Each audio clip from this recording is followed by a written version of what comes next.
those first 2 months after quitting my job, it was the first time in my adult life I felt like I was headed in the right direction. Really? And it was just a feeling. Yeah. It didn't make any sense, but it was just like, I must follow this. Yeah. Then crazy stuff starts happening. I mean, meeting my wife. Yeah. That was not planned. Right. And so stuff like that comes into your life and you're like, whoa, that came from not having any plan. Yeah. And so now I don't trust having a plan. Okay. And so leaving open space in your life for serendipity is not doing that would be risky, I think, for me now. Ooh. And so I have an extremely high bar for what I start or what I keep doing. Like I'll quit stuff like very quickly if it's like not feeling right. And I've attuned that over and over and over again. I've been on this path for 9 years. Yeah. But that's sort of the goal. Kevin Kelly has this amazing saying, which is like the goal of his life is to be fully Kevin Kelly on his deathbed, like to fully become yourself. I love that. What I'm pointing to is that not all work has to be painful. Painful work might be great, but also there might be other kinds of work that's light and also help me grow. And so all I'm asking people to consider is that that might be true and to expand the aperture and like what you're looking for in life. If you only look for pain, you will find pain.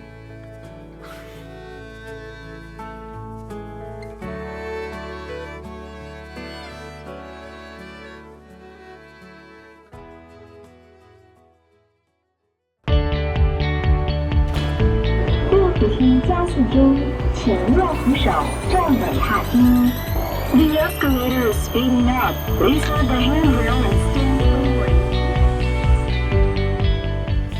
嗨，我是 Jacky， 欢迎收听电扶梯左手边，让我们一起自我成长，离开舒适圈，做最好的自己，更好的我们。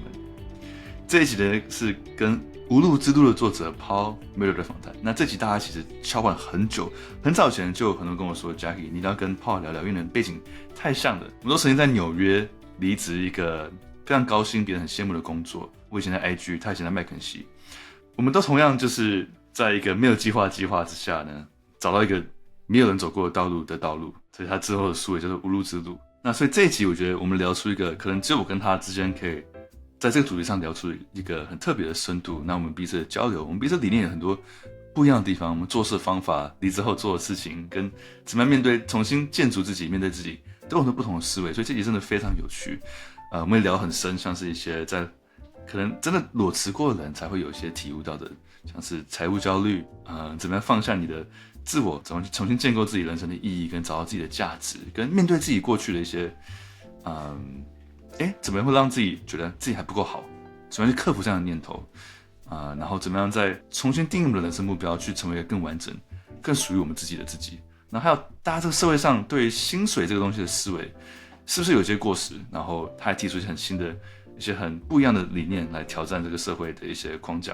对，所以这集真的非常喜欢。那他在离职之后呢，在美国也做了一个线上课程，叫做策略顾问思维。那他最近也做成一个台湾的版本。那在这个课程在美国非常成功，然后他最近把它换成台湾版本，然后大家节目里面也看到链接，可以去参考一下。那在节目开始之前呢，跟大家快速讲一些我们淀粉社群的一些 update。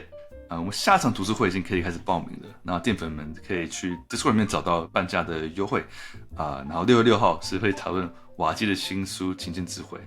那这个礼拜呢，我们淀粉还有很多不同的活动，像是礼拜4月30号有台北跑步团，然后同样一天晚上有个人生学长姐解答活动，线上很多淀粉会提出不同的问题，然后不同有经验的淀粉来帮助彼此解答、经验交流跟分享。那5月3号礼拜日有个阅读聊天室，跟5月4号礼拜1，我们每个月都会一本带大家导读一个对我自我成长最有影响的书。那这次是《爱的艺术》The Art of Loving，很不一样的主题。那我们也办了一个淀粉的运动会，在5月17号会跟中华民国美式躲避球协会的 Eddie 一起合办。然后我跟团队都会一起参加，所以很期待跟淀粉们用躲避球打成一片。那如果你对淀粉自我成长大家庭有兴趣呢，想要在自己认识一些生活圈外可以跟你一起自我成长、生活目标的一些好伙伴，欢迎加入我们节目栏面都有更多的资讯。好，那我们马上开始呢这集跟策略思维线上课程的讲师 Paul Miller 来这一集精彩的访谈 ，Let's go。嗨，我是 Jacky， 欢迎收听电母题左边，让我们一起自我成长，离开舒适圈，做最好自己更好的我们。It's such an honor today to welcome Paul Miller to the podcast, and Paul is from Connecticut, went to UConn, studied industrial engineering and management from University of UConn, worked at GE, McKinsey, and then also did an MBA in system engineering at MIT. He worked at a top consulting company, McKinsey, and also had a consultant strategy course, Think Like a Consultant. And he also helped a lot of founders find their mission for their company. And in 2017, he quit his job without a concrete plan, came to Taiwan, met his caring wife, who wrote the new book, Made in Taiwan, 台湾制造, Angie, and since lived together in over 50 places around the world. And he self-published his book and audiobook, The Pathless Path, where he wrote about the journey of him finding the pathless path, quitting his job, redefining success, and I really like what you said in the book, coming alive over getting ahead. And of course, I find a lot of similarities and a lot of things I resonate with. And you also reference a lot of great authors like Alan Watts, Paul Graham, Thomas Aquinas, Mitch Albom, which are all behind you as well. So we have a lot of common, I think, values and interests. And the pathless path is not about being right. I really love how humble you are and how you're open to different possibilities of, hey, this might not be for everyone. This could be wrong, but hey, here's my story. And the pathless path is not about being right. It's about finding values and principles worth committing to and seeing where it takes you. I thought that was beautiful. And it's sold since then 70,000 copies and has 7 foreign rights deals. So it's become really popular around the world. And eventually rejected Penguin House offer of $200K.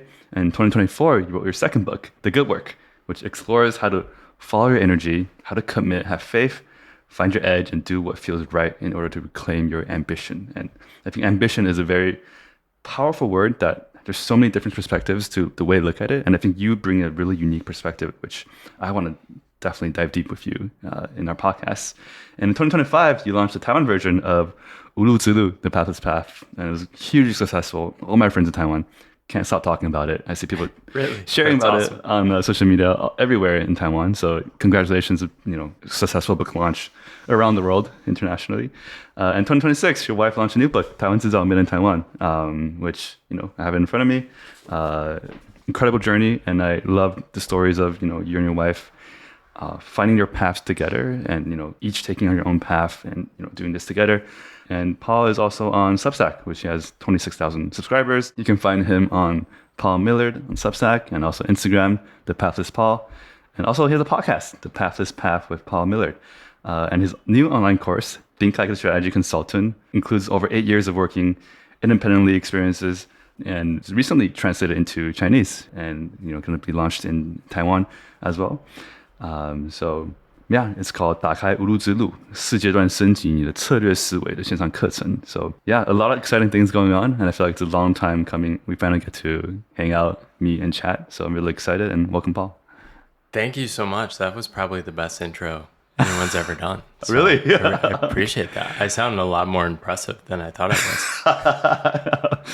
Yeah, how would you describe yourself in maybe 3 words to begin, just to be able to get to know you a little bit? I think now it would be dad. Wow. Dad, writer. Okay. And I'm going to cheat for the third one, just curious human. Curious human. I love that label. If anyone forces me to pick a job title, I would just pick curious human. And I love think that brings alive something a little deeper and speaks to my yearning for like learning, challenge, wonder, all those things. Yeah.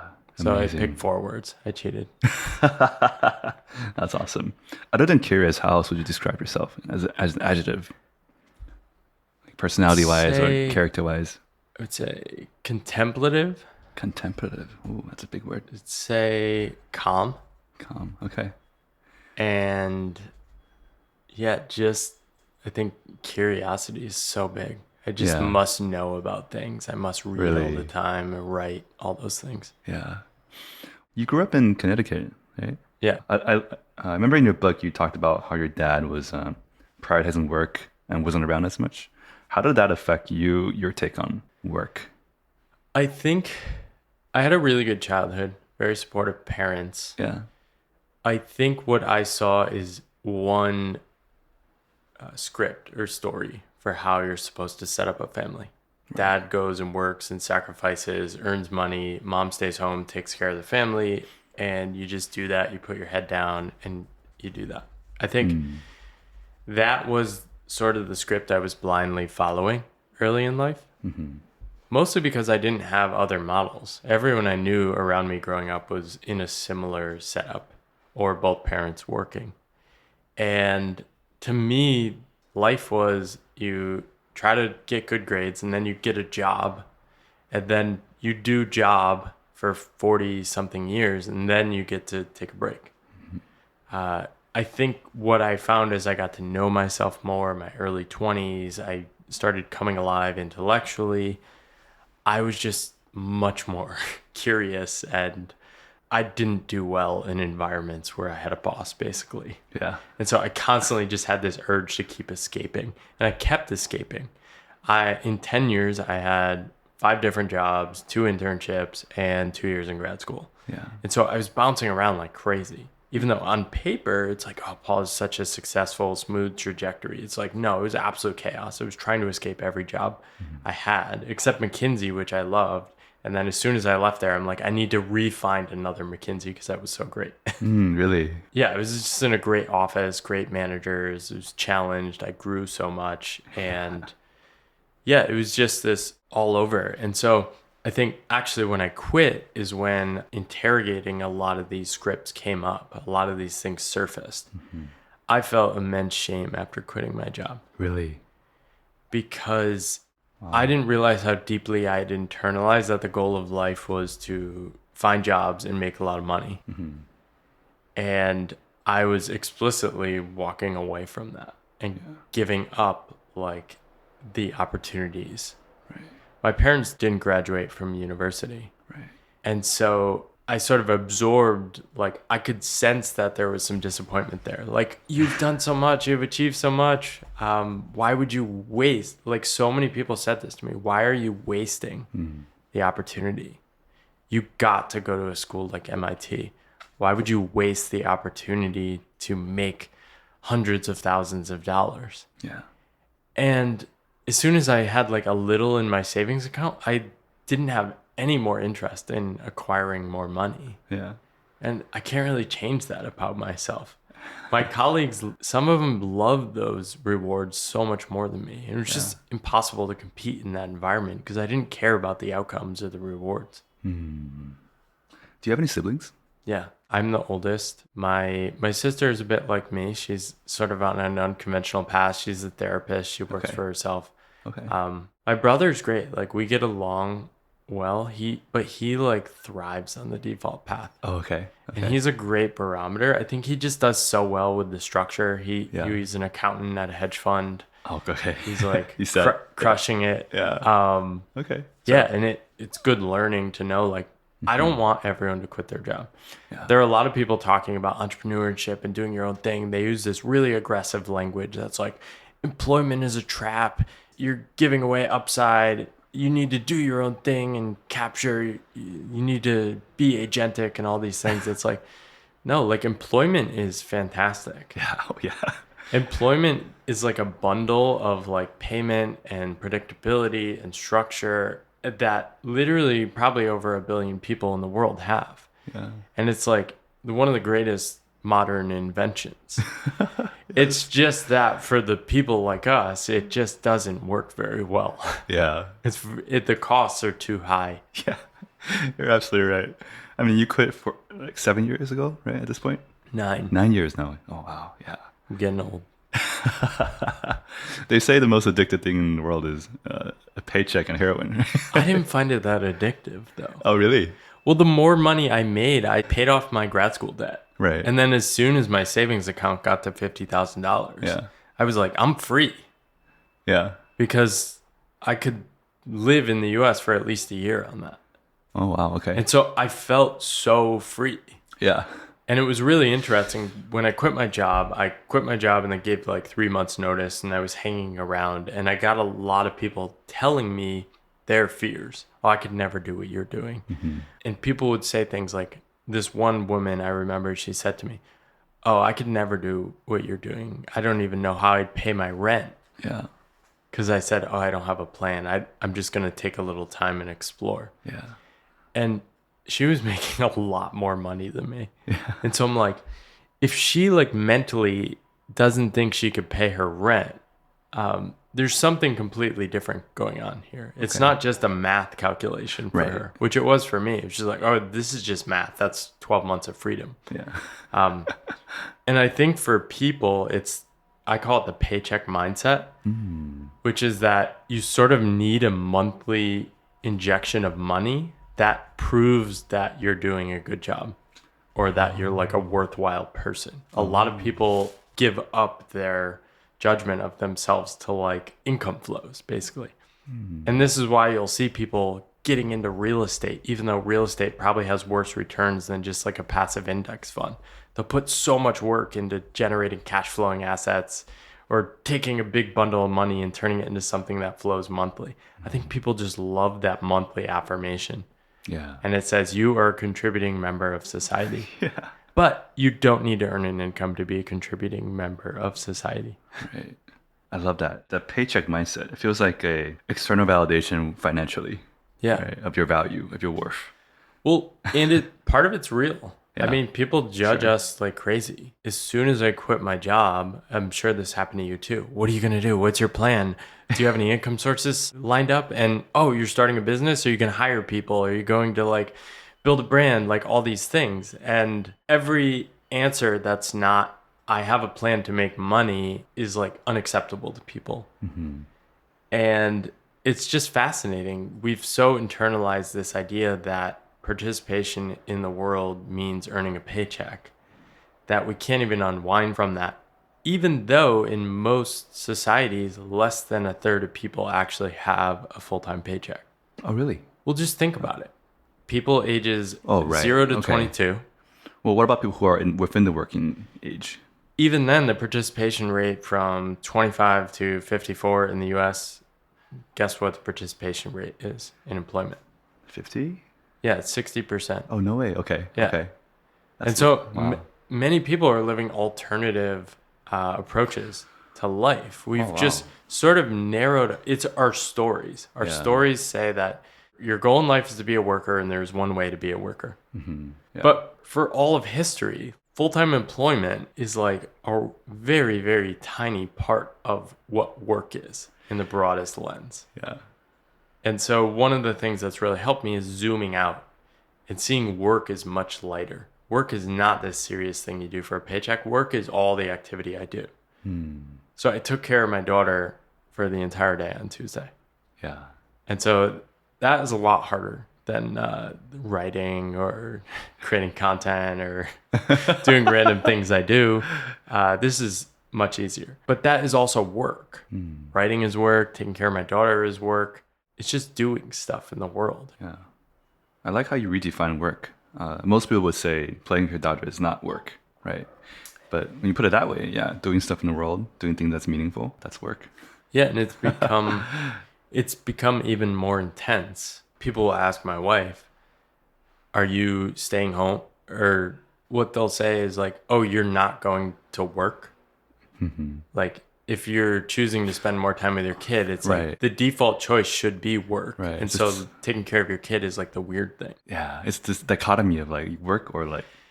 Yeah. And so, well, the economy wants everyone to work. Yeah. Governments want everyone to work. Right. Because think about it. What's the best way to increase GDP? Yeah. Send both parents to work. That's 2 increases in GDP. And then hire paid childcare. That's 3 salaries. Yeah. Now. Right. If one parent stays home and takes care of the kid full time, that's only 1 salary. So you go from 1 salary to 3 salaries. That's crazy. And work is great. I think as a parent, I like to say the optimal amount of childcare you're doing is probably not 100%. Okay. And the optimal amount of like paid like formal work is not 0%. Right. The problem is the way we structure work in society is that like it's usually a 0 or 1 choice. Yeah. It's like you either have to be all in or a job or like all in staying at home. And so one of the great things about me and my wife, we're both writers, we're both creatives, we have location-independent setups. We can sort of flex those spectrums. Yeah. And so as she was writing her book, I was the lead parent. Right.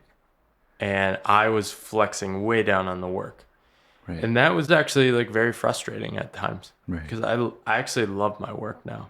Mm-hmm. But as part of like a bigger family unit, this was like a great creative bet for our family. And I also felt it was a great challenge to like really step up as a parent and like spend more time. And man, if you want self-actualization, just have a kid.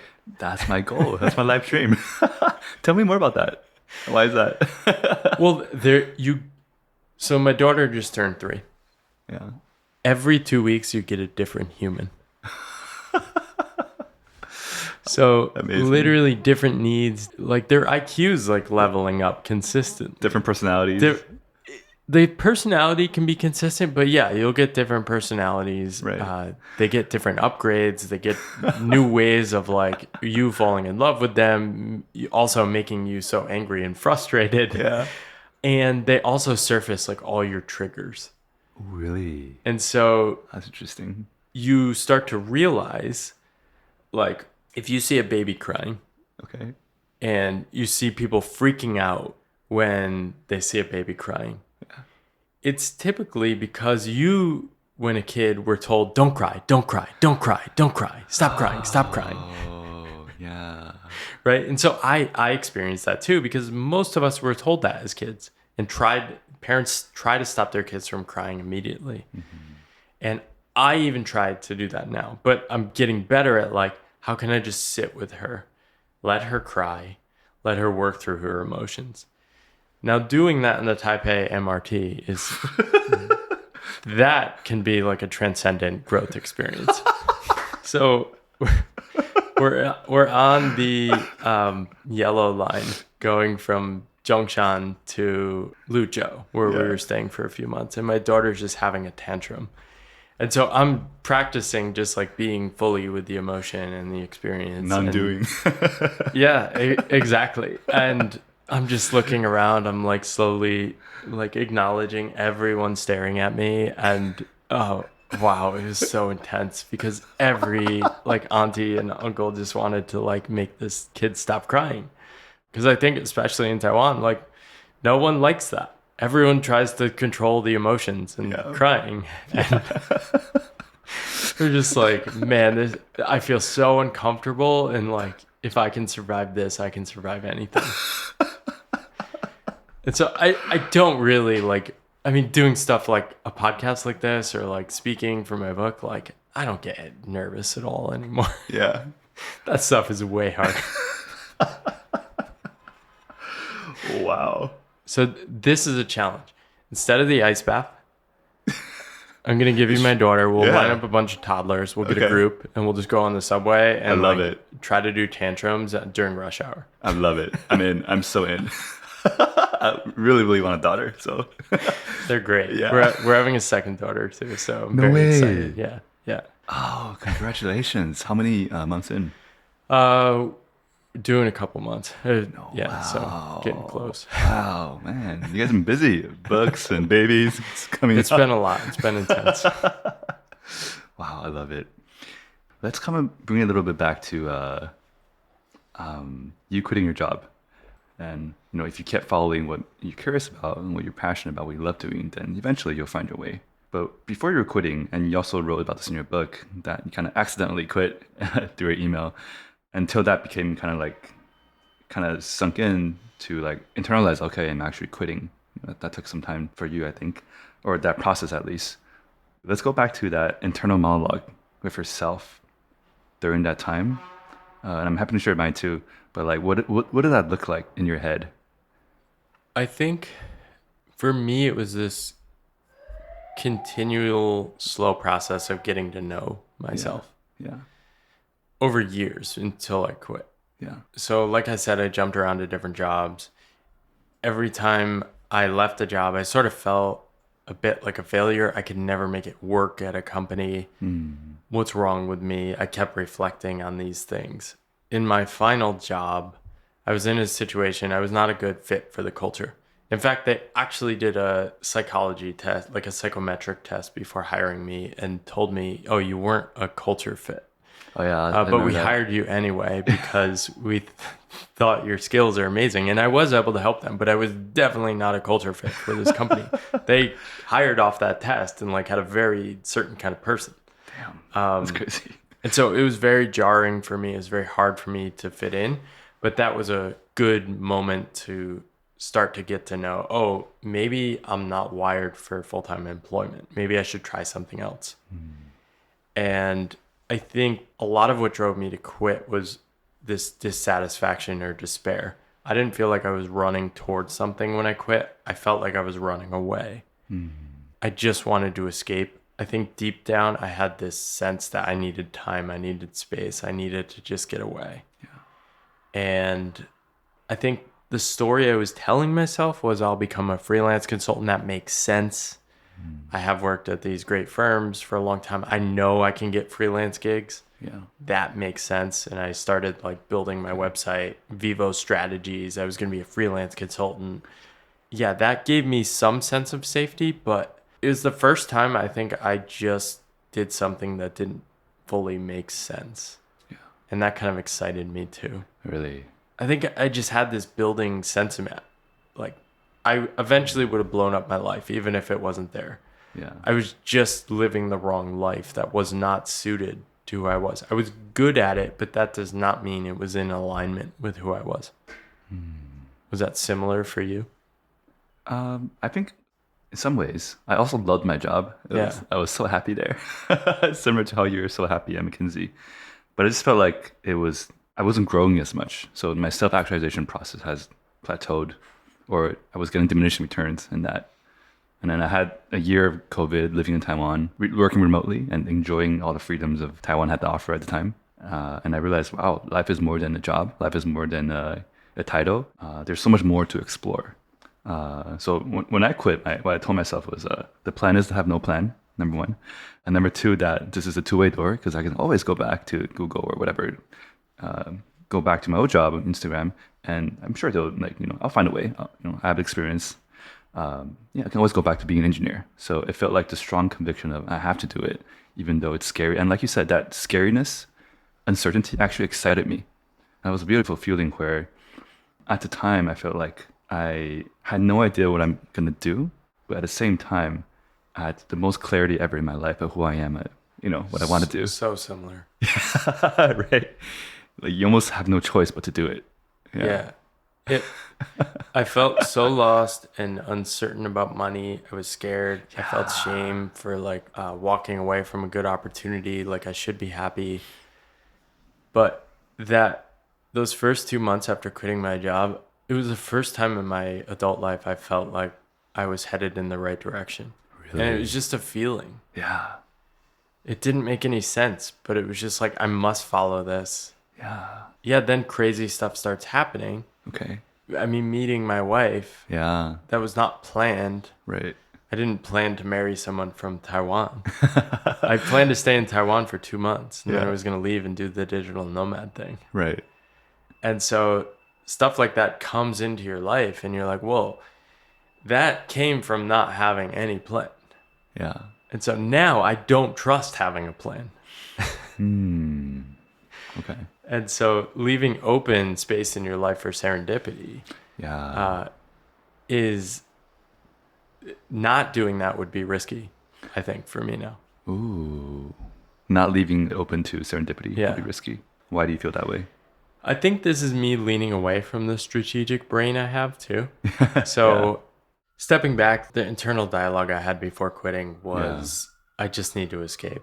I think after it was, wow, this is an interesting feeling. This is an excitement I haven't experienced for a few years. I need to keep following this. And the more I kept following it, cool stuff started happening. I also started feeling better about my life, just showing up. And it was very jarring because in those first few years, I didn't really make more than like 30 grand a year for like the first 4 or 5 years. Yeah.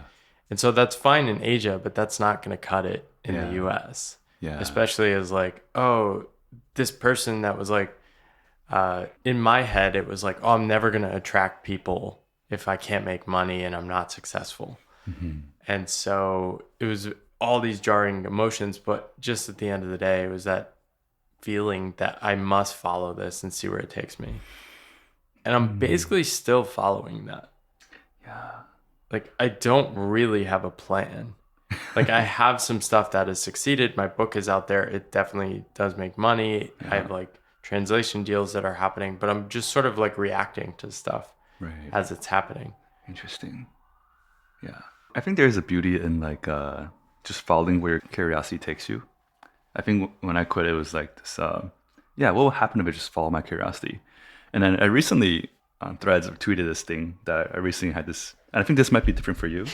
Or maybe it could be similar, but I think it's an interesting thought I had just a few days ago. While I was listening to your audiobook, I had this thought, reflecting on my own story, that like, you don't know what a full-time job is until you quit your full-time. It's so true. Right? Meaning that once you quit and you just follow curiosity, you're working all the time.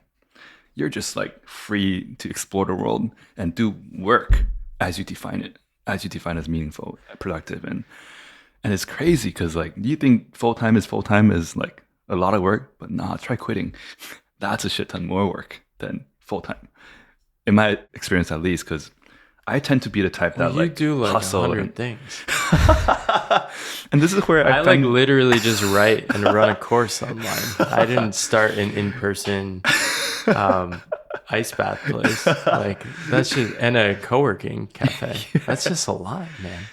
Yeah, so this is where I feel like but this goes back to my environment. I designed my environment around spaciousness and freedom. Right. So I would never open a cafe. Right. If you were like, open a cafe with me, I'd be like, no. It's very easy. Easy decision. Yeah, but I get carried away by my excitement, my emotions, my curiosity. My cafe sounds great. But it takes all types. Like, I'd probably thrive partnering with someone like you. Right. You do the strategy and like, you think through the actual risk. And You'd be like, Jacky, slow down. Let's. Yes. If I had that course earlier, damn, it would have been helpful. But my point is like, I can't stop working, But are you intention doing that? Or like, is it joy? Like, when you are working, are you coming from a state of joy and abundance, or is it from constraint? Like, I haven't done enough. I need to prove myself. I think it's a little bit of both. Yeah. If I'm to be honest, I think the starting of everything is like, this is so exciting to do something new, and everyone else gets excited with me. I share the idea. Everyone's like, yeah, let's do it. And then this momentum just carries me into doing it. And then as I'm doing it, I'm like, oh fuck, this is hard. Or oh shit, I have a lot on my plate. And then I'm like, okay, you know what? I can be more disciplined. I can just hustle harder. I can wake up earlier. It's gotta be a way. And I have that like hustler mindset. And this goes back to ambition, which you wrote about recently too. And there's like a two-way sword. Yeah, definitely. I think, I still fall into this sometimes. Yeah. Like, I do have opportunities now. It's just very hard to say no. Yeah. I've gotten better over time of figuring out, like, I think the ambition I'm most interested in right now is like, how do I fully be who I am over a long period of time? And so I'm 41 now. No way. Yeah. Okay. And so I'm quite a few years ahead of you on this journey. And so I want to sustain this. Right. And I want to be doing similar things that I'm doing 10, 15, 20 years from now, and even into retirement. And so I have an extremely high bar for what I start or what I keep doing. Like, I'll quit stuff like very quickly if it's like not feeling right. And I've attuned that over and over and over again. I've been on this path for 9 years. Yeah. But that's sort of the goal. Kevin Kelly has this amazing saying, which is like, the goal of his life is to be fully Kevin Kelly on his deathbed. I love that. Like, to fully become yourself. I love that. And that's just life. You're trying to dial in like what you're feeling. So good. Is probably two real things. One is like, I want to push myself because I know I can push myself and that's going to help me grow. And also, maybe I do want to quit this. Both those things are real. Yeah. And the shitty thing about life is you can't fast track that process. Yeah. You can't skip it. Like, you have to go into it and experience it. Yeah. When I was so burned out when I quit my job that I had all this evidence of things I didn't want to do and how I didn't want to feel. And so I was actually extremely scared to start stuff and even try to make money in my first few years. I was so afraid of recreating the job-shaped container that I felt so trapped in. I didn't want to feel trapped again. And so I was afraid of actually doubling down on most of my things. I took things so slow. I was scared to charge for things. I gave everything away for free. I just helped people in the spirit of like a gift economy. And I went too far in the other direction. Right. And so my process was learning to be ambitious in the flow of who I actually am. Okay. And so the Pathless Path, when I launched it, my worst sales week was the first week. The worst sales month was the first month. I was scared to promote it when I launched the book. I also didn't see writing as something I would make money on. Right. And so I didn't even think to try and make money. The month after I launched my book, I took a consulting gig because I had moved back to the US with Angie and was scared about money. And I took this consulting gig and I'm just like, what am I doing? Why am I back in this? And in that experience, I'm like, when I am done with this project, I like love my writing. I love the ideas in it. I'm going ham. Like I'm going like all out. I'm going to like bring my heart forth, like go bold and be like a lot more courageous. And I renamed my podcast to the Pathless Path. I started being more ambitious and I'm like, oh, this actually feels fine. I can trust myself. I've learned what I like doing and I'm not going to recreate that trap I wanted to run away from. What were you afraid of? I was afraid of ending up back where I was in New York before I quit, feeling trapped around people that weren't inspiring me. My curiosity and aliveness were like down to zero. And like the only thing that made sense on paper was like, oh, it's for money. But what were you afraid of when you launched the book? Like you're afraid of promoting it? Yeah, I think just being out there. Yeah. Putting myself out there. It's also, writing was so sacred to me. Writing was this thing I found that was so special. It was so important. And I purposely designed it so I never had to make money from it. That's why I started the consulting course and did the workshops and the coaching on the side. But that was contained to like fund the joyous, free-flowing exploration. So I wrote this book without a plan, 14 months. It was the priority the entire time. I was mostly in Taiwan too in 2021. And it was just, writing a book was not painful. It was not a discipline thing. It was the most fun thing I've ever done. The 2 books I've written are just like, man, it's so good. Like I just want a few more shots to like create that space in my life to write a few more books. And if I do that, that will be like great. And so monetizing that just felt like so scary to me. Oh, what if this becomes a job? What if like, but the thing is like, I actually still had control and I had to attune to the fact that, oh, I can just like stop doing things at any time. I can stop promoting it. And I can just like notice what feels good and what doesn't. Why did you decide to write the book? You said it was through conversation and curiosity.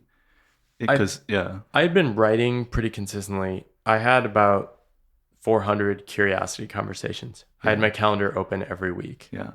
And during the pandemic, I started writing even more. And I was in this, everyone was having a work awakening during the pandemic. It was wild. So what a time. I was writing to like a few hundred people and then it exploded to like 5,000 people. And people were sharing my stuff like crazy on Twitter. People were reaching out every week. I was talking to 8 to 10 people every Wednesday is when I opened my calendar. Jesus. And so I'd have 45-minute calls with everyone. Wow. Very generous of your time. It was awesome though. I loved it. I loved the learning and it was feeding my writing.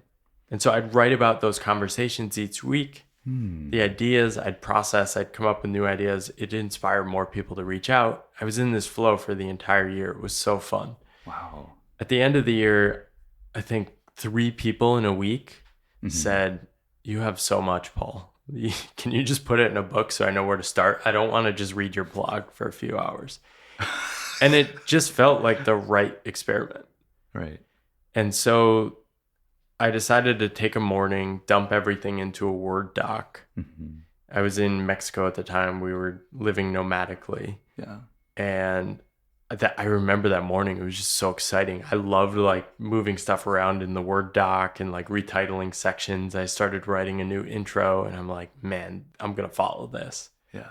So I walked out, told my friend Johnny, I'm like, I think I'm writing a book. And he's like, I guess you are. Go for it. I guess you are. Wow. And you wrote the book mostly in Austin, right? No, mostly in Taiwan. Mostly in Taiwan. So I started it in Mexico, came back to Taiwan at the beginning of 2021, and we were here most of the year. And I finished it in Austin. Oh, the second book you wrote mostly in Austin, right? Yeah, I wrote the second book in Austin. Right. Wow. Okay. As you're writing the book, what did it feel like to reorganize your ideas in a book format? Did it feel like you're rewriting the narrative yourself? Is it like a self-conversation? Kind of like, yeah. What's it like writing a book? I think the synthesis of making sense of all my ideas and trying to come up with a coherent way of explaining it was very fun. I loved that. That's sort of like what I loved in consulting, and I'm able to still do in like book form. Oh, okay. So that's one thing. I think that was super helpful. And just like trying to attempt to write a book, you basically have to go all in. You can't just like half-ass a book. You have to like go for it. Okay. Two is it was very transformative. Yeah. Because talking about ambition, it forced me to admit I was ambitious. You can't finish and put out a book without admitting to yourself that you're ambitious. But why you not admit you're ambitious? So or why is the default that you're not ambitious? I think when I was writing early on, I would have like people in my life that criticized it. What? So damn. Mostly because I think when I was writing early on, I was still angry at my former self. And so I was sort of like anti the default path. Okay. What I found in the book is I shifted from anti work sucks, career, this is a trap, to, oh, actually, there's this more powerful rooting for energy, this bold ambition, this wanting people to be creative, fully expressing yourself, this positive sense of freedom. And I didn't figure it out till the end of the book, and it like that broke me open. Like writing the introduction broke me open. And I think when people feel something strongly, they're probably sensing that. Wow. So the writing process was really deep self-discovery. Yeah, it was intense. It was okay. If you're like the contemplative type, I think that can be very enjoyable. Yeah. But I wasn't doing anything else that year. How did it, if you want to write a book, like just don't do anything else. That sounds so hard. But how did it feel different than writing on Substack? Because you had already been writing, right? But a book is, sure, it's a different format, but it's still writing. But how was that different?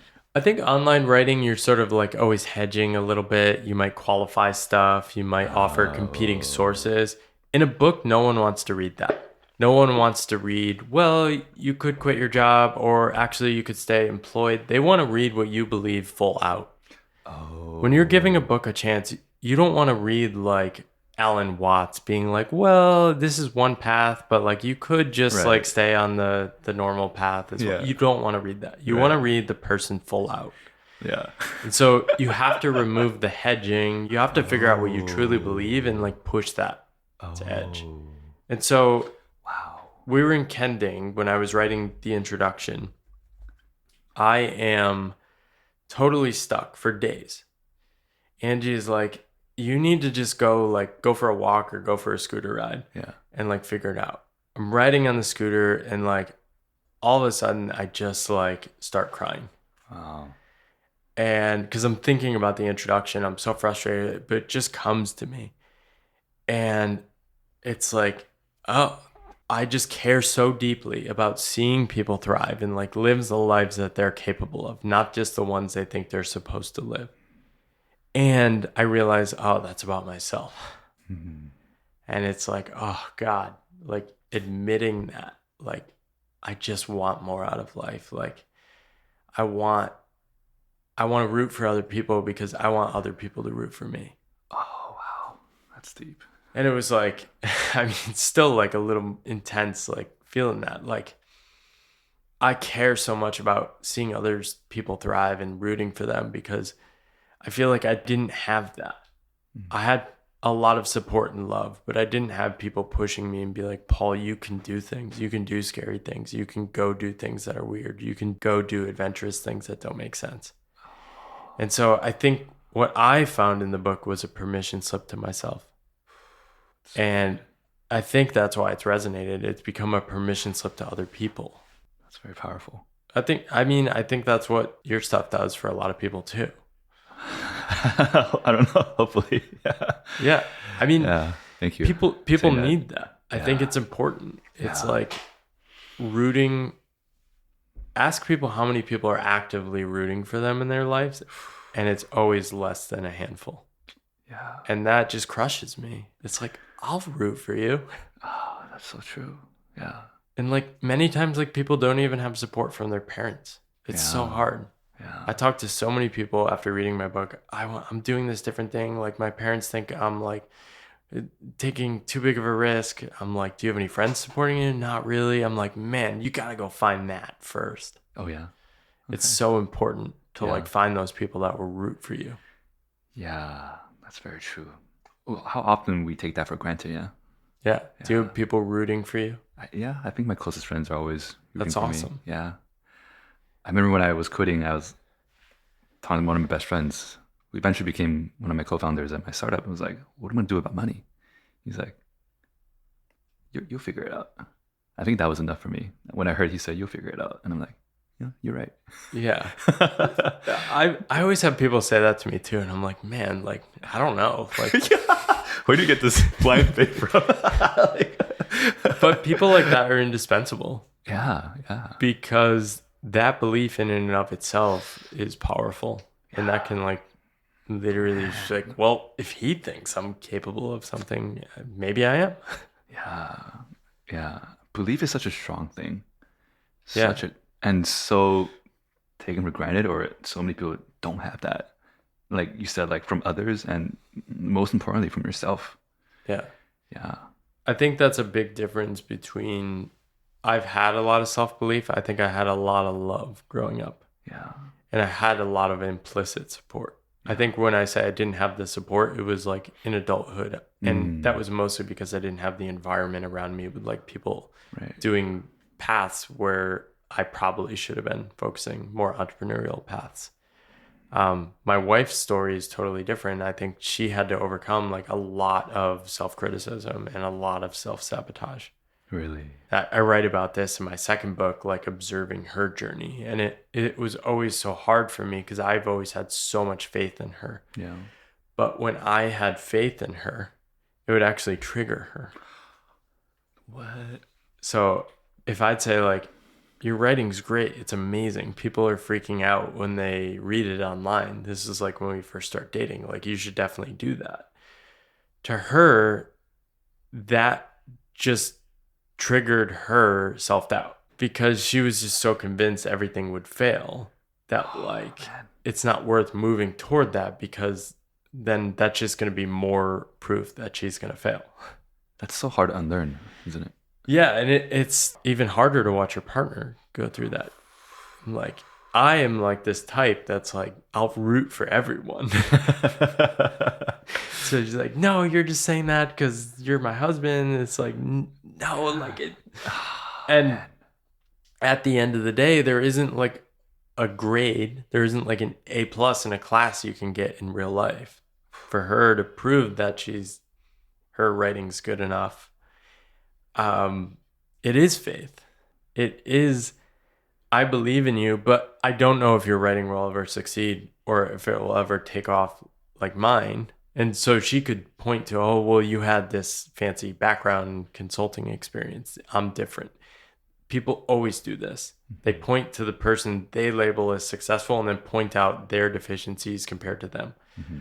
But the flip is, what are your strengths that no one else has? Everyone has that. But we fixate on what we don't have compared to the people we put on pedestals above us. That's so true. I think that was very powerful. Yeah. Of like wanting to root for other people because that's what you wanted. That's what you needed. Yeah. And and I'm sure as you were writing the book, there are people who you thought would be more supportive but weren't. And people who you didn't think would be as supportive stepped up, maybe, right? You kind of, life surprises you in different ways when you take your own pathless path. It's very weird. I've talked to people from 50 different countries, probably maybe more, who have like read my book or read translations or read my writing over the years. And these people say, you changed my life. Yeah. And also I have friends in my life who have never mentioned a single word about my writing to me. Yeah. Yeah, it's crazy, right? And that's just a weird thing about being like an online person. Yeah. But at the end of the day, my writing and creations are not for everyone. Right. This actually helped me early on. I wrote something to myself. My writing is not for you. I'm writing for the weirdos who must find a different way. And like I sort of wrote this like article to myself, reminding me of like who it's for. I'm not writing for the person crushing it on the default path. Yeah. I'm writing for the person who feels trapped and must find a different way and needs formulas and needs co-conspirators. Yeah. And why did you decide to self-publish it? I mean, I never even thought of alternatives. I didn't really have an audience when I was starting to write. If I went to publishing houses, they would have just laughed at me or given me a very, very tiny advance. Really? And so it was just obvious I would self-publish. I think also I worked in teams in the corporate world for 10 years. I didn't want a boss of a random committee in New York deciding what I should be writing about. Yeah. And writing was this sacred thing for me, so I wanted to protect it. And was there a Chinese version also self-published? So translations are much harder. You Right. can self-publish. My wife's actually self-published in Right. Taiwan, and I might for future editions in Taiwan. I Okay. can reclaim the rights after 5 years. Okay. But it's very hard to enter foreign markets, especially with print distribution. Right. In the US, it's very easy because most people buy their books online. Amazon, yeah. And print on demand, I can just serve that audience directly and capture more value. Right. Other countries, it's nearly impossible, though. Oh, that makes sense. I want to talk more about ambition. I felt like that was a common thread we had. And I want to read this part where you wrote, I've come to understand that one of the most ambitious things we can do, following our own true path, does not feel like we might expect ambition to feel. It does not come with pain or contraction or endless suffering. Instead, it feels light. It feels natural, as if everything you're meant to be doing is obvious. And all you need to do to be ambitious is simply to follow this feeling and stay connected to it. Our culture will attempt to steal your inner ambition and convince you to use it to do what organizations your parents or your manager might want. But this is not your ambition. Your ambition desires more than a job title, a salary, or a brand name company. It is a fire that burns inside of you, not for a bigger paycheck, but for a bigger life. Your mission is to make sure that this flame never dies. I thought this was beautiful. I want to talk to you about one part that maybe I want to challenge. I think it's really interesting. That's maybe different than how I would frame it. And it's the part about it does not come with pain. Because like some quotes like this, like pain is necessary, suffering is optional. That hits me. I'm like, oh yeah, like I can endure hardship, and hardship is necessary to grow. Therefore, the path of ambition must come with pain. If it does not come with pain, it's not hard enough. Like I have these kind of thoughts. So when I read this, I'm like, okay, this is interesting because it contradicts kind of my inner beliefs. I don't know if I have a question, but this is more like just an open discussion of like, how do you deal with pain during ambition, and how can it feel light? Are you in pain right now? Ooh. Sometimes. Like right now in this conversation? No, not at all. How do you feel? Amazing. Yeah. I Lightness, feel it flow. open. Lightness. Yeah. Yeah. It's true. And so what I'm pointing to is I'm pointing against the default belief in our culture and society. The idea that pain leads to growth is not like, nobody misses that. There's no one that's like, oh, I never understood that like you need to work hard to succeed.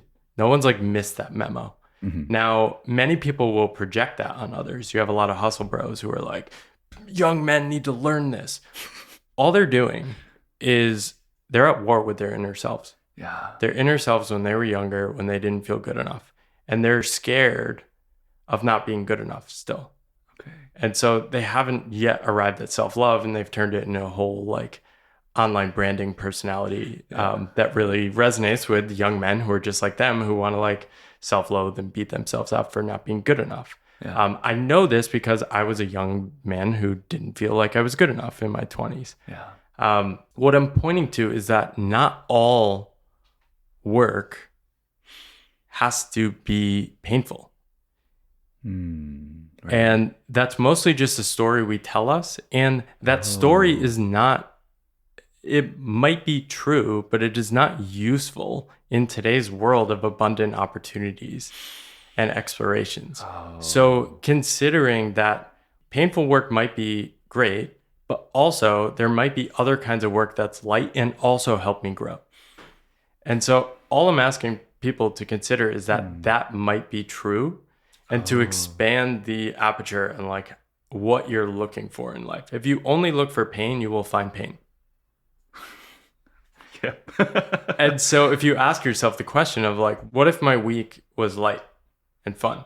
You will often find there are interesting things you can do with your current work in different ways that feel better. That makes sense. It's so hard to do. When you said like, oh, imagine your week being light, I'm like, that couldn't be me. Like, there's no way. But that's just a story. Yeah, it is. It is. You're clacking away at a laptop and hanging out. Like you're literally doing laptop work. This is not painful. Yeah.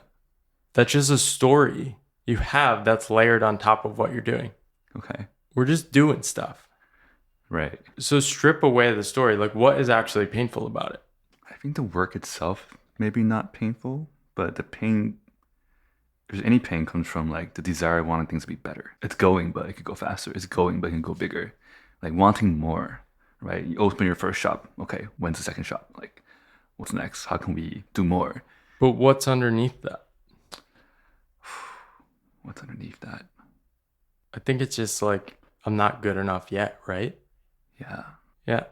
So really interesting coach and somebody I've interviewed a few times, Joe Hudson, he has this idea of a golden algorithm. Yeah, I saw that. Yeah. What is the emotion you want to avoid? Pain. I'm not good enough. Right. Right? What do? We literally take every action to avoid that emotion. What is the result of taking action to run away from that emotion? It's to actually recreate the emotion. And so that pain will never end unless you actually just fully feel the not good enoughness. And so this is sort of what happened to me with quitting my job, is I always felt dissatisfied. I always felt like I wasn't good enough. It started in like high school. I hit puberty late. I was always like not appealing to women. I always felt insecure about myself, never good about myself. What did I do? What young men do? I pursue success. If I have success, then people will love me. And it sort of worked. It does work. More people appreciated me. I did start to feel better about myself. Quit my job. I lost all that impressive stuff. And I noticed that people liked me less, or respected me less, or admired me less.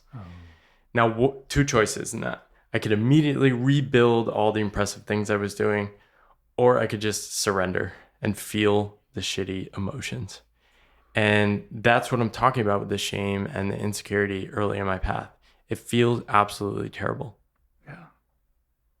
It broke me open. I literally moved to Asia partly to just escape and like get space in my life, have a season of solitude, and like really sit with myself. Those first few years, and why I was so scared to promote my book, because it took me literally years to like regain confidence. Wow. And so that was really hard. But I also decided that I wouldn't follow the same strategies in my 20s. Okay. And I would just sit with the uncomfortable emotions rather than reacting from the emotions. Now, you still have insecurity and fear and self-doubt and like wanting to be better, but I don't make decisions from those emotions. Wow. Fear is going to stay with me. Insecurity is going to stay with me. Those aren't problems to be solved. They're problems to love, literally. How do you love your problems? Just sit with it. Like, what is the emotion of like not feeling good enough? It feels Shame. awful. Yeah. Just like sit with it longer. And it's like, I love this feeling. Many people are like addicted to their negative emotions. Yeah. because it's a comfortable pattern. It's a pattern that they had in childhood, and they're just trying to repeat it over and over again. Right. And so there's a crazy book called Existential Kink. It's basically this process of like loving your shadow. It's like, no, you actually love being in pain. You're not actually trying to escape that. Damn, this is hitting me way too deep. I love it. Yeah. Yeah. And on the other side of that is sort of like an emotional release. And that's where the lightness comes from. It's not that things are easy. This is the thing people get really hung up on. Writing a book is really fucking hard. Yeah. But emotionally, it was not painful. Right. I didn't feel like I was rushing towards something or running away from something or trying to do something. I was just writing a book, just doing pages. Yeah. Sitting down, clacking away at a keyboard. There's not much more there except our stories we layer upon it and our relationship to those stories. Yeah. It sounds like you gone through that process of rewriting that story of not feeling enough, feeling shame, to finding that lightness. The book was a great way to heal that for me. And I think it comes with age too. I think like as you emerge out of the 20s and 30s, like I'm in my 40s now, you just sort of slow down a little bit more, like aiming at achievement and success. Just, I don't know, it's not as interesting to me anymore. It's not going to sustain the next chapter of my growth in life. Yeah. I want to go deeper a bit on, the question you asked me earlier, like what is causing this pain? And I agree with what you said. A lot of people identify with their problems. They actually don't want to let go of them. And the feeling of not being enough, I feel like I'm in this dichotomy where both sides are true, where I feel enough, yet I want more. And that wanting desire of more drives me. And I don't know how to explain it, like being ambitious, being driven. I think part of that comes from, okay, I could be better, I'm not enough. But part of that also comes from just being naturally an ambitious person. I don't know what the difference is. I'm kind of sort of figuring it out as we speak. So when I'm talking, the second part where I'm talking about that inner flame. Yeah. Everyone can relate to this. Think back to like senior year of college and like you'll literally do anything to get a job. I don't know if it was like big tech for you. For me, it was consulting. Yeah. You'll spend hundreds of hours, you'll study nonstop, et cetera, et cetera. The thing that happened to me 10 years into my career, I couldn't even be bothered to like put in more than like 10 minutes to apply for a job. Yeah. I didn't want it anymore. That flame had almost been extinguished. Yeah. And so for me, it was, I need to get back to that fire, that flame. For me, that looks calm. That looks light. That looks easy. Maybe for you, it is more intense.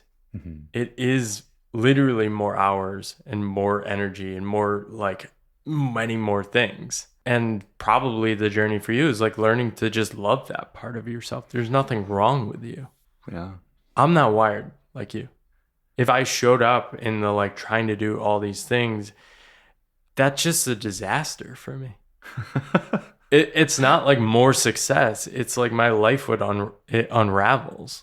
I've been in that mode in jobs and stuff. I just don't thrive in that mode. And so there's just so many different types of people and modes and desires and needs.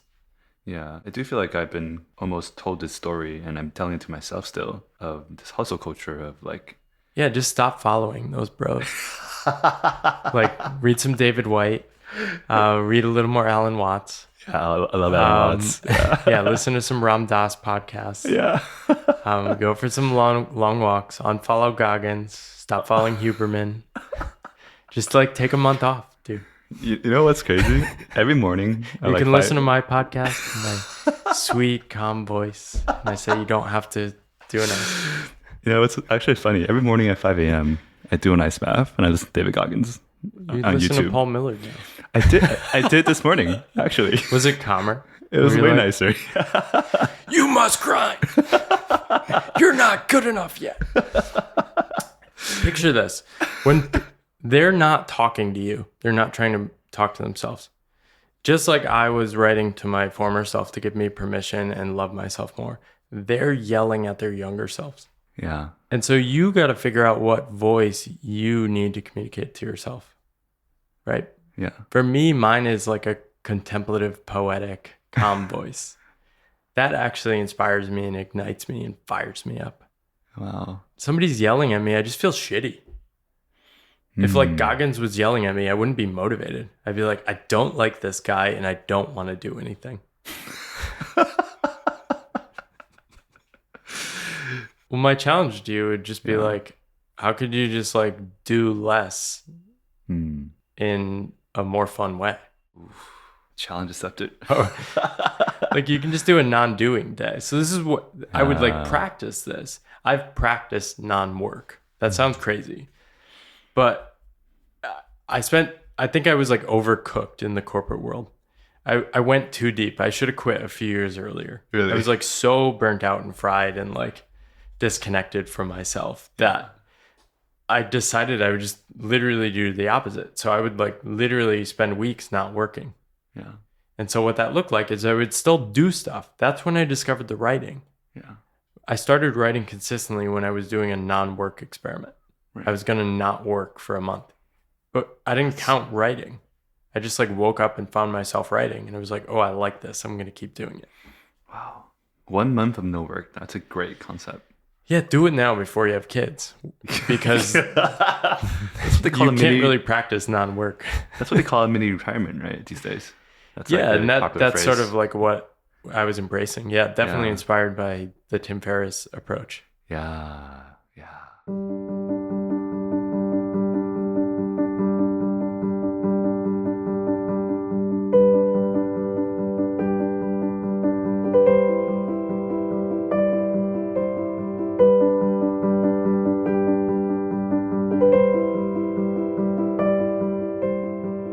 Let's talk about books a little bit. What are some of your favorite books that affected you? I think for me, David Whyte was so profound and huge. Oh, yeah?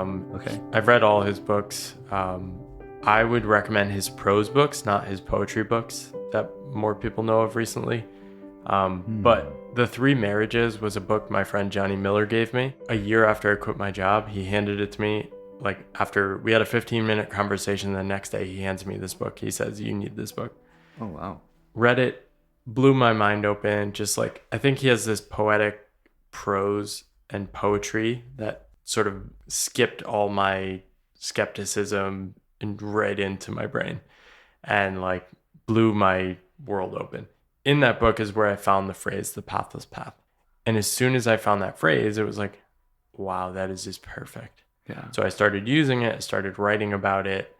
And yeah, that eventually became like, I mean, the pathless path was, before it was a book, it was the title of a journal my wife gave me when we got married.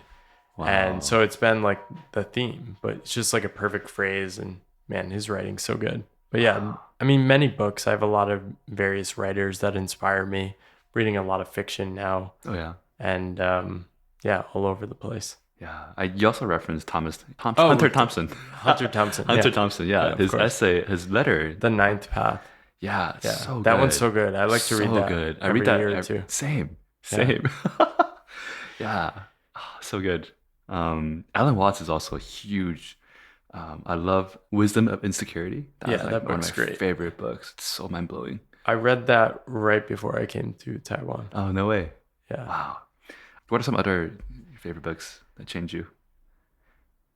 Other books, I read so much. It's hard to say just one. I think Derek Sivers was a big influence. His book, Anything You Want, sort of a weird entrepreneurial path. I love that. Obviously, 4-Hour Workweek was a big influence. Yeah. I'm trying to think of some others. Stephen Cope, Great Work of Your Life. That's a story of people and their relationship with work throughout history. That's been great. I mean, Max Weber, The Protestant Ethic, is just like a fun read to look at the history of work in the 1800s. Wow. Okay. Andrew Taggart's writing recently on like disconnecting with like worker identity. I find Andrew Taggart. Okay. Taggart. I love his writing. Okay. He's been a big influence on me. Wow. Okay. Trying to think. But yeah, I don't read a lot of like popular nonfiction as much these days. A lot of fiction. Also just looking for styles I can copy to. Like Rebecca Solnit is a big influence on me. I love her writing. Yeah. The Field Guide of Getting Lost is one of my favorite books. Oh, I love that. Yeah. Yeah. Min Jin Lee, I love her writing. She's just like world-class writer. What does she write? Pachinko. Oh, yes. That book's incredible. Wow, yeah. Who do you kind of maybe model your writing style or aspire your style when you were starting, or Paul Graham maybe, or? No, I think it was probably more like analytical blog style writing. Yeah. It was very reference heavy. Yeah. I actually just did an analysis using Claude of like how my writing style has changed. So I used to use a lot of references and analytical, and now my writing is a lot more story driven, emotional, personal, and way less sourcing and like things. Is that like comparing that. your two books or your articles too? Good work is definitely much more prose, personal storytelling rather than like Pathless Path is so many references. Yeah. You can still feel I'm trying to like prove to you that this path is the right way. Right. Rather than like good work, I'm just like, this is the way. We're in the flow, baby. Yeah.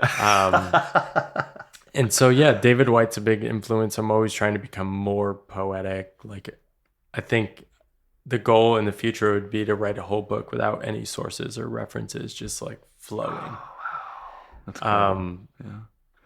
Yeah, I'm trying to think. Other writers, Venkatesh Rao is a big influence. I mean, his writing is so good. He's so prolific and like so smart. Yeah. I probably read like 2 hours a day. So there's just endless amounts of sources and inspiration. I really like what you talk about. You talk about generosity and the gifting culture in the end of your book, give and receive. And I thought that was very powerful too. Yeah.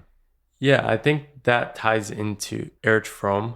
Yeah. He wrote The Art of Loving. Love that book. It's such a there good too, book. yeah. And so what's the core idea of that book? It's that love is a practice, right? And you can apply that to anything.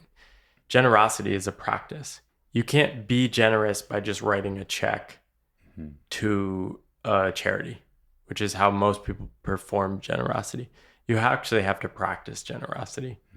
So after reading that book, I started just embracing the idea of like, how can I be generous?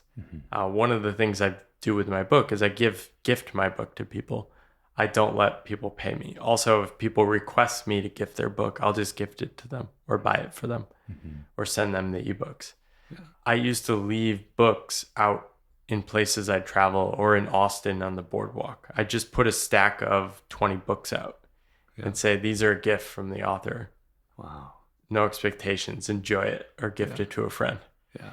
So I probably gifted about 3,000 to 4,000 books. Yeah. Wow. In the past 5 years. Wow. Of all my books. And so it's just really fun. Yeah.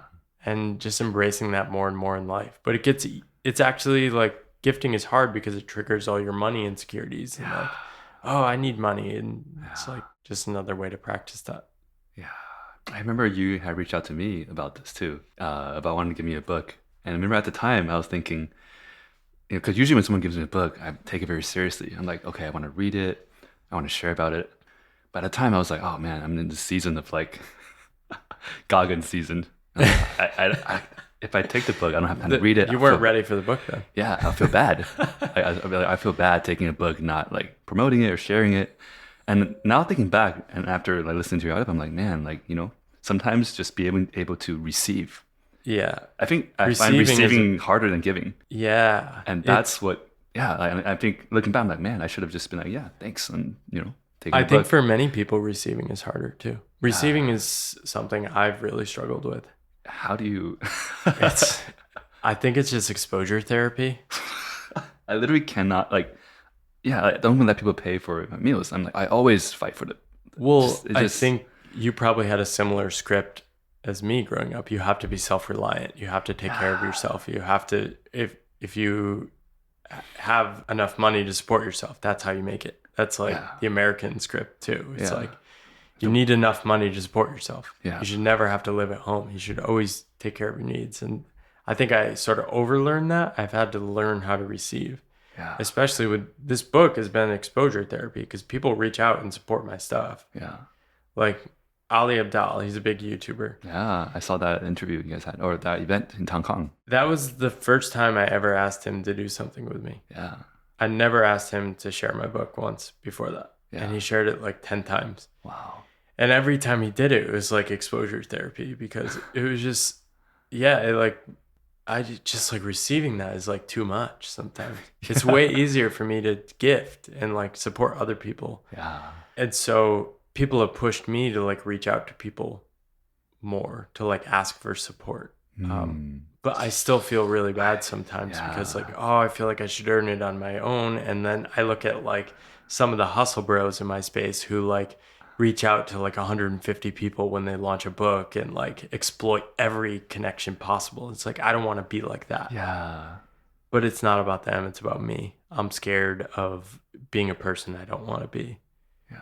And so the trick with asking for help, I think, is just like getting in touch with the best version of yourself and asking from that place. What's the difference of asking from that place? It's asking from like, oh, I want to be a bestseller. I want to be successful. Like, can you please help me? Like, you've probably experienced that. Enough people probably reach out to you. You can sense when it's that sort of energy. Yeah, absolutely. Versus like a thoughtful engagement. So I always try to come from that place. If I'm reaching out to someone like you, I reach out to you because I think our mutual friend Jess. Oh yeah. Was like, Jacky's great. Like, you should reach out to him. And it's like, I was like, I feel bad. Like, he's got like a big audience. I don't want to ask him. He's like, oh, he's so nice. Just like, I'm not. I'm just like. So when I send notes to you or someone else, I literally go through like a breathing practice. No way. And like get in a place of like visualizing like, I want this person to succeed. I'm going to like literally type a note from that place. Wow. Because if I type it from a constrained place, it usually leads to a rejection. And I'm totally unbothered you said no, because it's like, that's great. He knows what he needs right now. Right. He knows we're in the season of life he's in. That's amazing. I'm happy for him. That's delightful. I love that. Oh, man. And I probably in that moment just like sent you wishes of success. Yeah. That was very generous of you. Thank you. But I need to learn that from you. Yeah. I think that's something I need to work on for sure. I think it's hard. People struggle with receiving way more than giving. Yeah. The worst feeling is when someone pays for a meal and I feel like this visceral pain of like, oh my God. I think I've gotten a lot better at that. I'll take you out for a meal and I'll pay. Oh my God, now you're already triggering me. But this is good. This is good for me. That's so interesting. I feel like in Taiwan, people are actually better at moving money around. Like even the red envelope stuff, you're giving cash directly to people. Like Americans are way worse at this. True. Yeah. Has to be like this whole song and dance of like, you got to get someone a gift card because you can't give them cash. It's Right. We're doing so much work to avoid the emotion of receiving love. And that's what it is at the end of the day. We're receiving love. Yeah, you're absolutely right.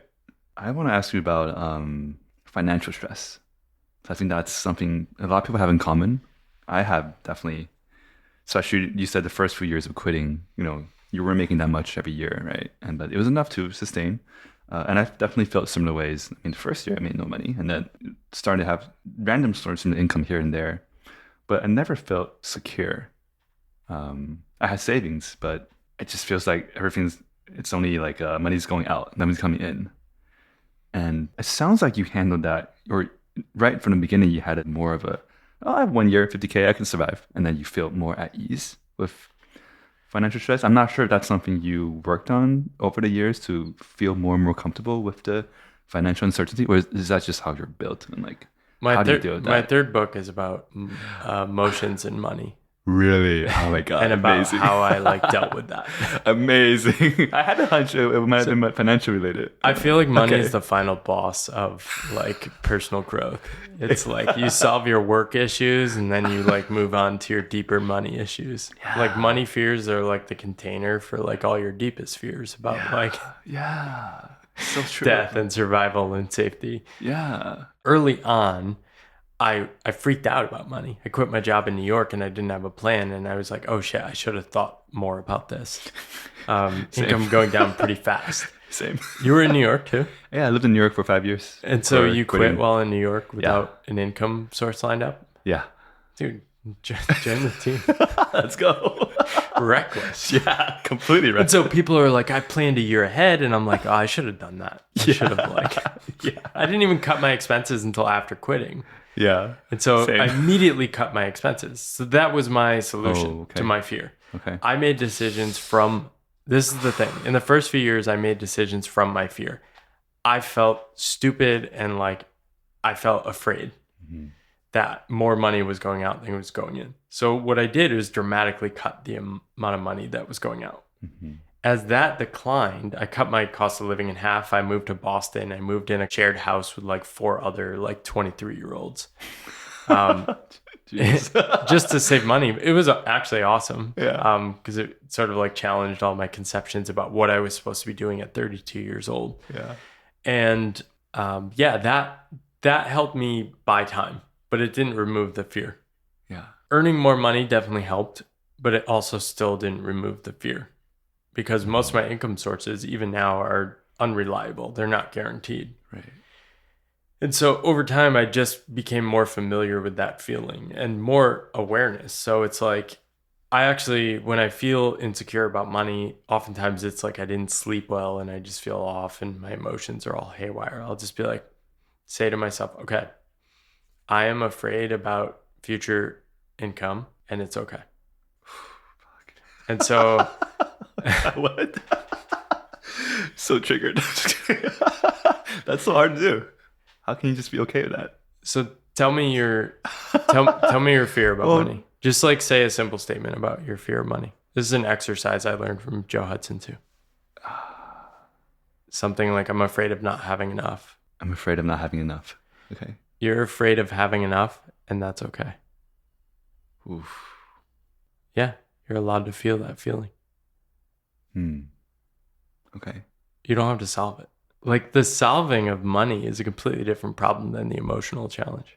One is the intellectual challenge, one is the emotional feeling of it. Yeah, making money is just like going out into the economy and doing stuff. Yeah. If you really had to go earn a lot of money, I bet you could do that. Yeah. Yeah. Just go get a job in big tech. Like go work at Anthropic. Like you could solve that. But that's not actually what you're trying to solve. Okay. You want to live a life. You want to live a full life. Yeah. Yeah. Right. And you've determined that that approach doesn't fit. Right. So just acknowledging it's okay to feel that feeling, and it's not your number one priority. Okay. It might be your number one feeling, but it's not your number one priority. Your number one priority is to live a full life, not solve the money insecurity. Because if your number one priority was to solve the money insecurity, you would just go back and get a job or go work in finance or something. Right. Right. Yeah. No one opens retail stores to make money, to get rich. maximize short-term. Yeah, absolutely. wealth. Yeah, absolutely.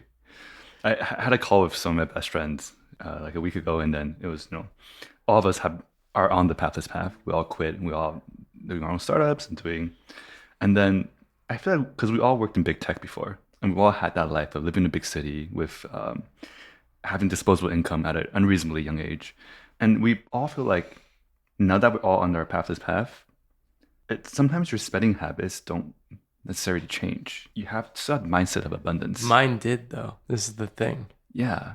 I got, because of my fear. Yeah.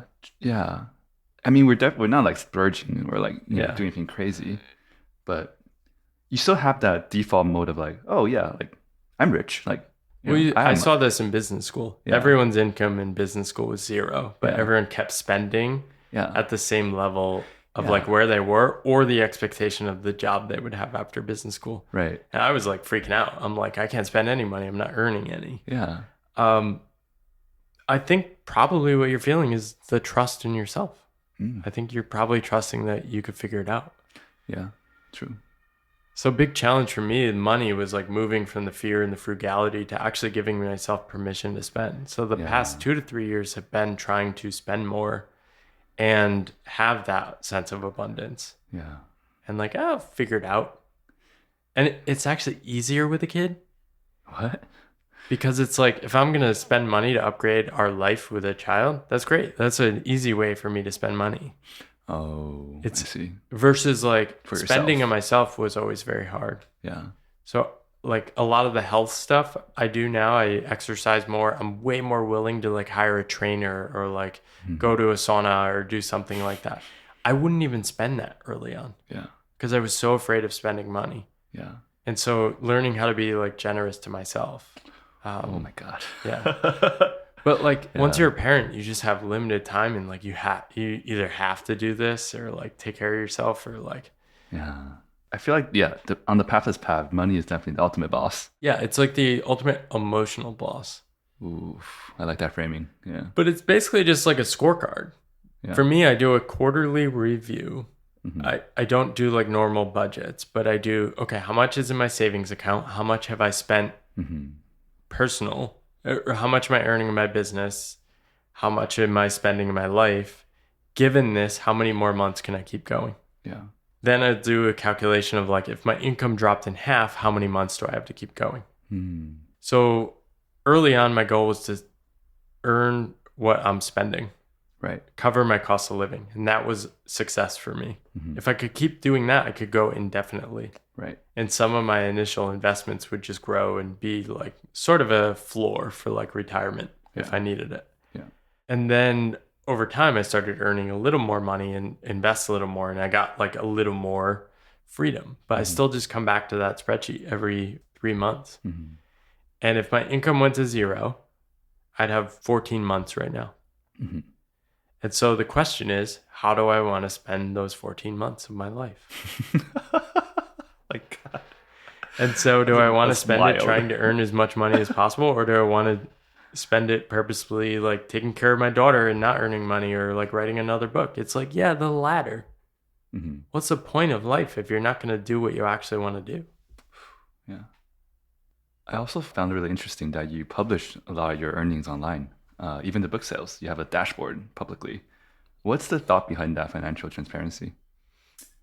I think people just appreciate it. I think this is me like being generous and sharing. I think it all comes back to, I want to show people what's possible. I want to show people what's real. Yeah. There was also there was sort of a more indie hacker movement on the internet when I was joining too, where people would do this kind of sharing. Yeah.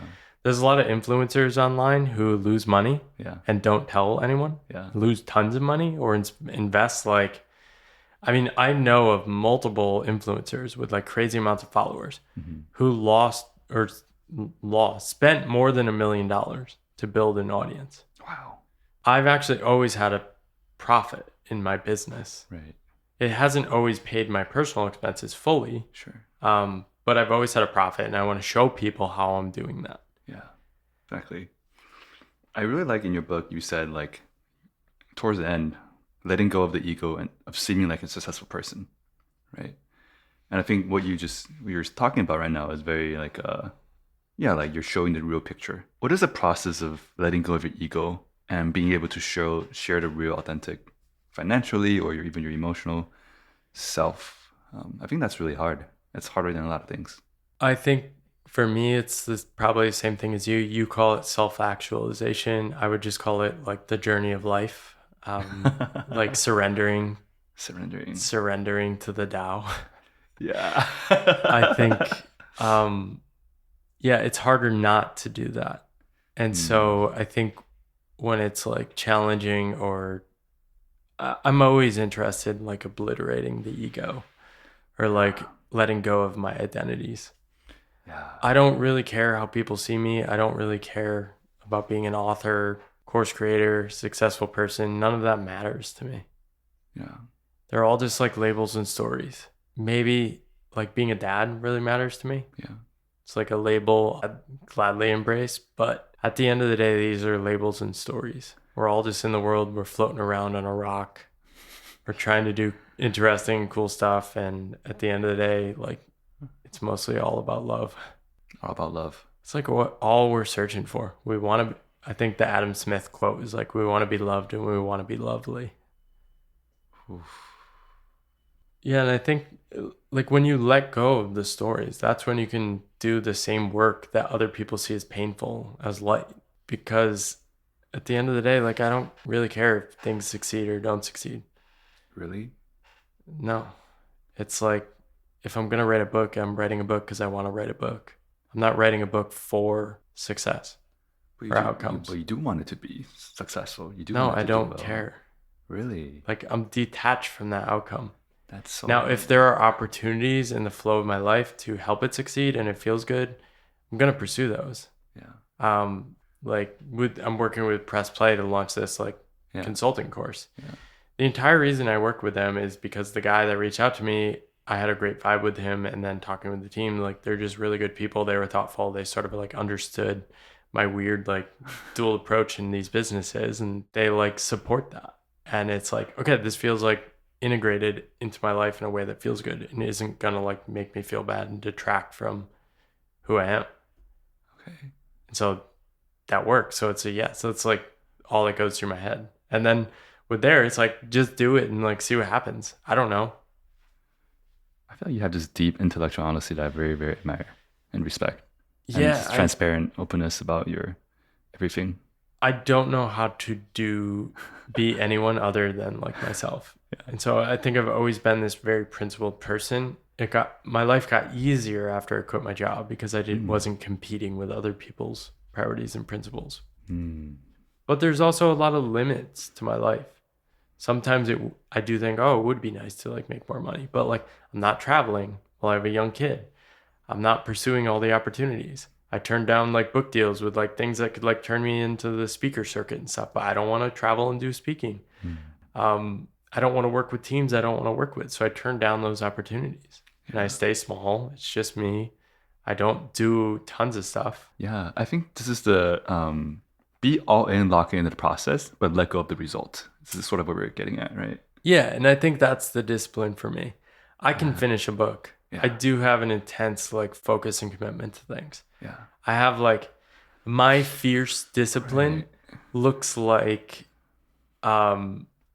does look very disciplined, but it feels light to me. Yeah, I love that. Right.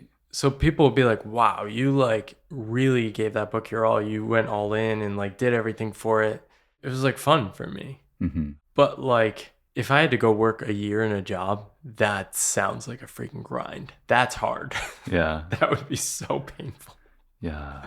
Maybe I should do that. I don't know. Maybe Goggins would tell me to get a job for this story. So it's not that you don't care. You care a lot about the process, the writing. I care so much. Yeah. I care about. Yeah. I take the work seriously. I don't take myself seriously. Yo. That's what it's all about. Take your work seriously, but at the end of the day, I'm just a bumbling fool. And nothing humbles you more than having a kid. Coming back to that again. I'm dancing around, doing silly dances with my daughter to Moana and Frozen. And yeah, I feel like a fool and it's great. Yeah. I just don't take myself that seriously. I find that so hard because I feel like so much of my work is attached to myself. Who I show up, how I show up is how I do my work. You gotta listen to Alan Watts in the morning instead of. I feel like he's really good at that. Listen to him talk. He's just constantly laughing at himself. He's having fun. He's delivering the most serious topics. He really cares and takes it seriously, his Zen beliefs. But he doesn't take himself seriously at all. Yeah.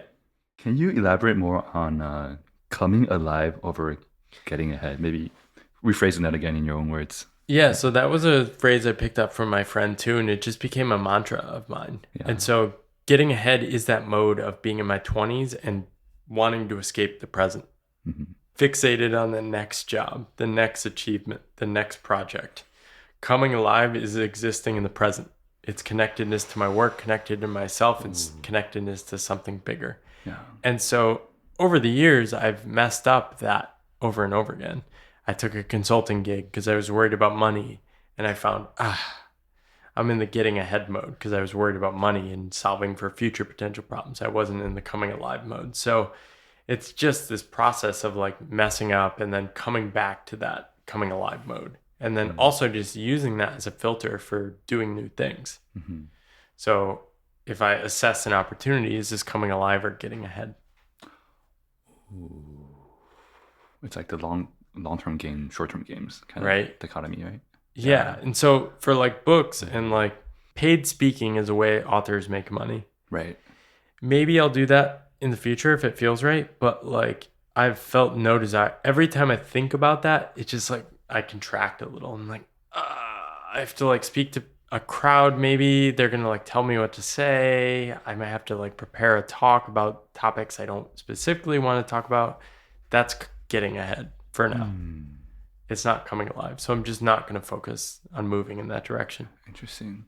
But what about I agree. Like, there's an obvious win between the infinite game versus the finite games.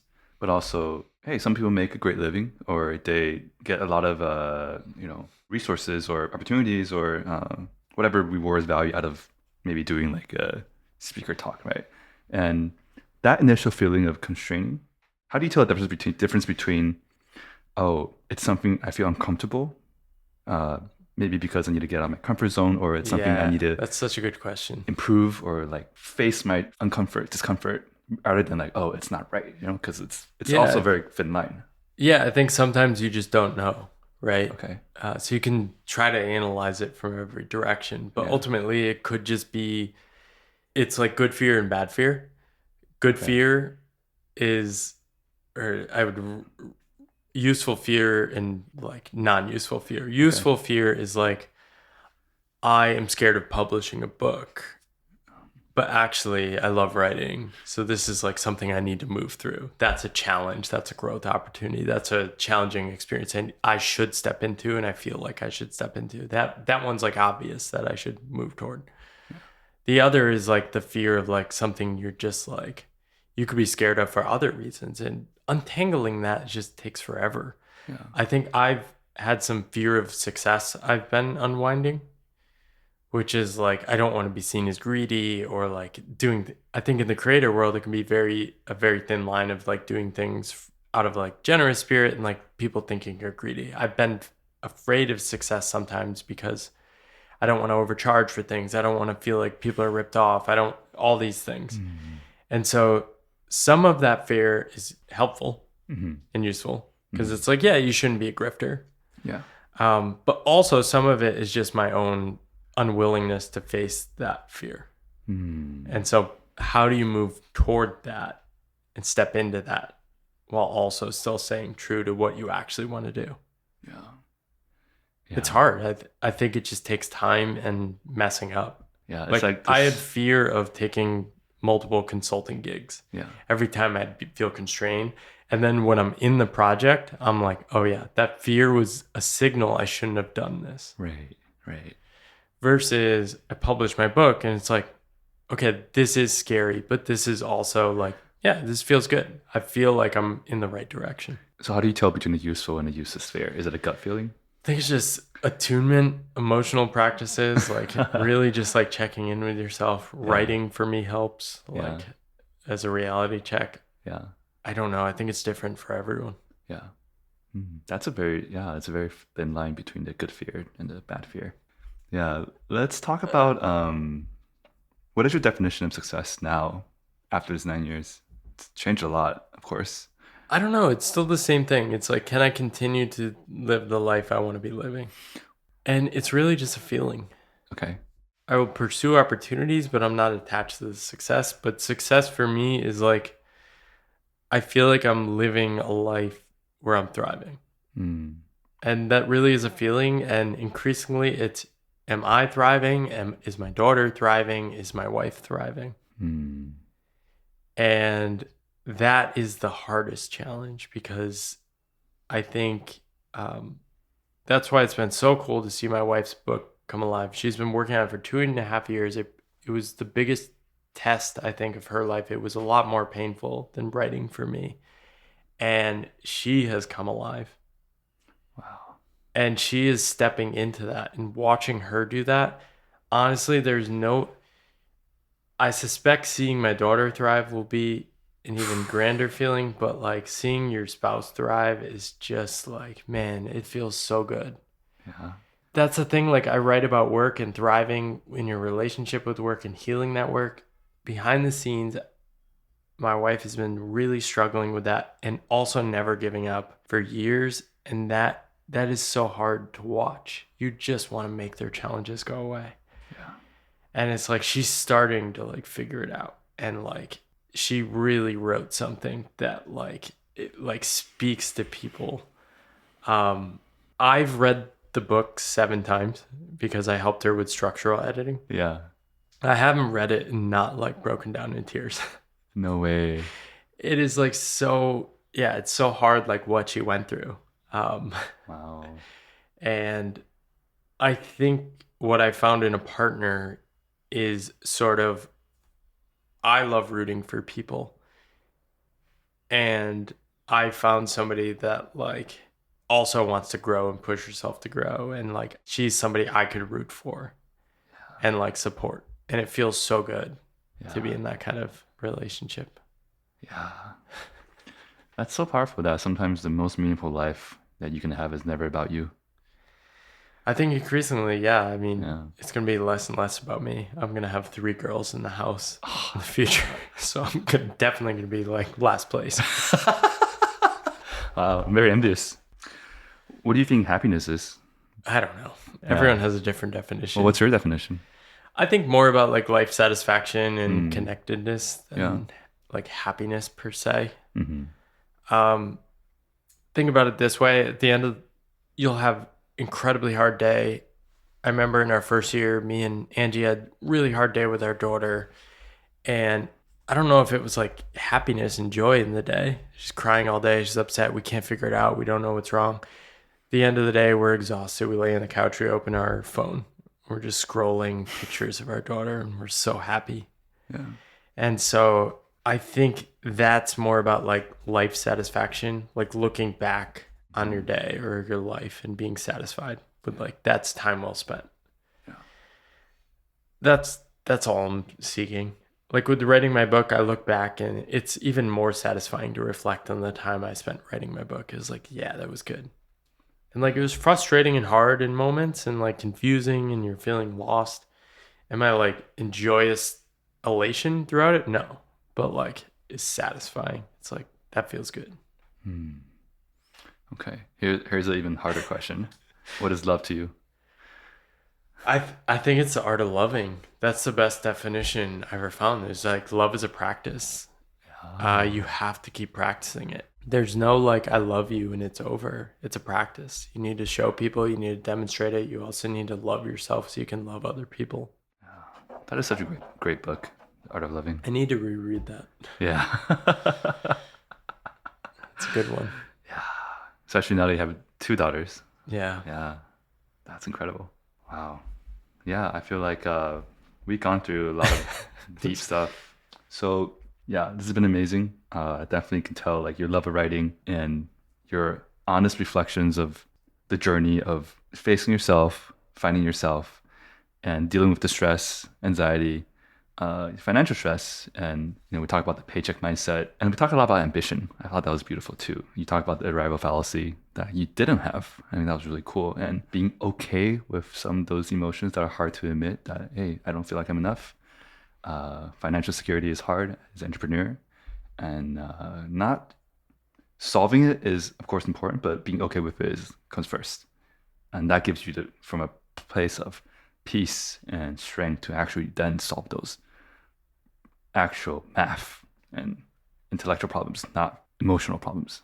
I think you really enlightened me with that separation, like dealing with the emotion first with yourself first and foremost, and then, seeing it as it goes, finding the light. So yeah, this was really great. And I love what you said about take your work seriously, but don't take yourself seriously. That's so beautiful. Yeah, and I think one really huge takeaway was like caring a lot about the process and being disciplined about it, and also just letting go of the result. Yeah, I mean, that's a perfect balance of caring deeply and also not caring. Sometimes it's hard to differentiate, right? Because if you care about the process, you're going to care about the result to a certain degree. To a certain healthy extent, the result reflects some of the process that you can tune and adjust, but also the result isn't the purpose or isn't everything, right? It's why you started. That's more important. Yeah, so thank you, Paul. This is amazing. And yeah, love is a practice, especially for yourself. Yeah, and you have this amazing course coming out. First of all, yeah, anything you'd like to add, and we can talk about 这个打开无路之路4阶段提升策略思维. Yeah, this new course you came out with. And also, you share about your financials publicly, about your income sources. So, it's all on the internet. People can see how much you made from this course originally in English, and it is a really popular course, and it supported you financially as well. And you had corporations, have it for like internal training. So think like a strategy consultant. It's been a really popular course. It's done really well for you around the world, and now you're bringing it to Taiwan at a much cheaper price than it was originally. So Nice. Tell us more about this course. Yeah, so I had been teaching it for fun to friends and entrepreneurs. After quitting my job, I did a course for a company, and I was like, I'm going to try the online course thing. 2018, I dabbled a little and put it out. It started working, started building it. I've like rebuilt it 3 or 4 times. I've done trainings with companies and corporations. The interesting thing is like, I always thought it was like, a separate thing. Yeah. But it's actually just like very aligned with like what I do. I love teaching people. I love explaining ideas, and how I write my books is like synthesizing information and then like explaining it in a compelling story in a persuasive way. That's the same thing I teach to people in companies, is like take information, structure it, and synthesize it in an interesting way, and then tell a story in a compelling way to like drive business actions. And so the reason I love teaching it is like it helps raise the confidence of employees like who are working with a lot of information to like understand how to create ideas. And so this gives you a lot of opportunities to like work in different kinds of organizations, communicate ideas, understand the problems of organizations, and reframe information in ways that actually inspire people to change or take action. And so it's a lot of the stuff I learned in strategy consultant. It's all the stuff I loved that the longer I was in the industry, I became good at it, but was like spending all the efforts doing that kind of work, helping organizations like make $1 million more or something. And it was just like, I love the work in manufacturing of information. I just don't want to like do 100 more consulting projects of the same thing. So it really can help anyone with information and storytelling and communicating information in a compelling way. You have it has a lot of your core like mental frameworks.